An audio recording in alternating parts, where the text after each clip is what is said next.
안녕하세요. 오늘은 디머리지, 디텐션, 오버스토리지에 대해서 설명을 해보고자 합니다.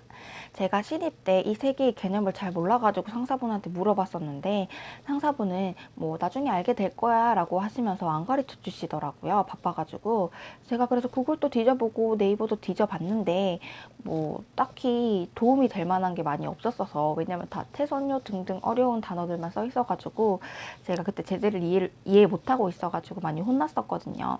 그래서 오늘은 그냥 알기 쉽게 말씀드리고자 합니다.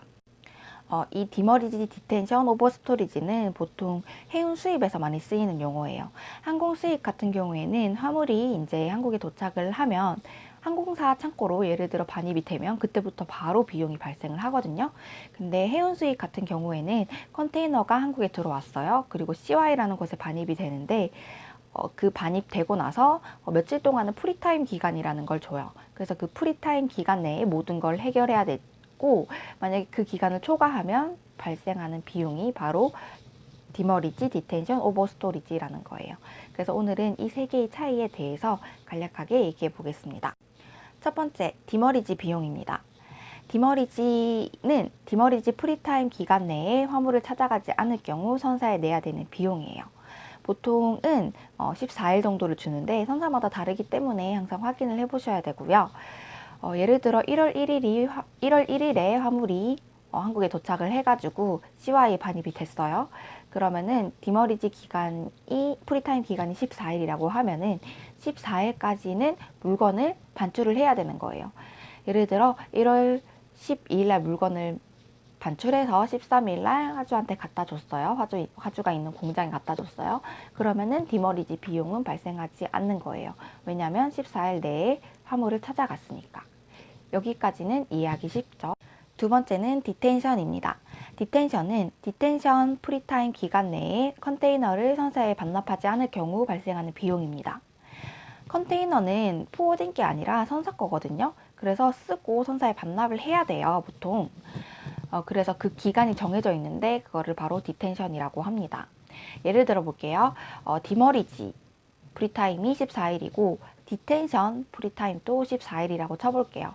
그러면은 1월 1일 날 화물이 입항을 했으면 1월 14일까지는 화물을 반출해서 화주 공장에 갖다 주고 다시 컨테이너를 선사에 14일까지 반납을 해야 돼요. 그래야 디머리지, 디텐션 발생하지 않습니다. 근데 어떤 화주는 반출일 기준 3일 이렇게 디텐션을 주기도 하거든요. 예를 들어 1월 10일 날 뺐어요. 1월 10일 날 빼면은 화물을 빼갔어요. 컨테이너를 CY에서 뺐는데 그럼 10일, 11일, 12일까지는 다시 그 컨테이너를 선사에 반납을 해야 돼요. 왜냐하면 반출일 기준 3일이니까. 예전에 제가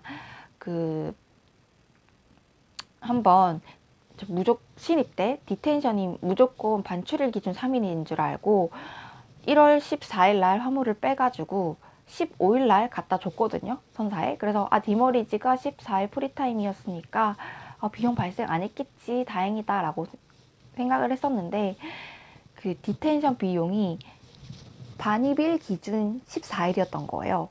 그래서 15일 날에는 비용이 발생해버린 거예요. 그래서 여러분들도 나중에 디텐션 프리타임 기간 알아볼 때 이게 반입일 기준인지 반출일 기준인지 한 번 더 확인해 보시는 게 좋을 것 같아요. 마지막으로 세 번째, 오버스토리지, 경과 보관료라고도 합니다. 이거는 프리타임 기간 내에 화물을 찾아가지 않을 경우 터미널에 내는 비용입니다. 그러니까 터미널이 이거 보관하고 있으니까 그 프리타임 기간 초과하면 보관료 내라는 의미로 거두는 비용인데, 디머리지, 디텐션과 달리 선사에 내는 게 아니라 터미널에 내야 되는 거기 때문에 보통 인보이스도 선사한테 달라면 안 주고요. 터미널 홈페이지 가가지고 확인을 하셔야 됩니다. 그리고 꿀팁 하나 드리자면 디머리지랑 디텐션은 선적지에 프리타임 기간 연장 요청을 하면은 연장을 할 수도 있거든요. 21일 정도까지 할 수 있어요.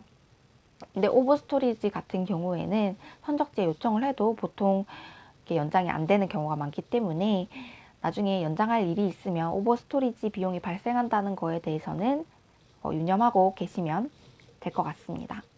감사합니다.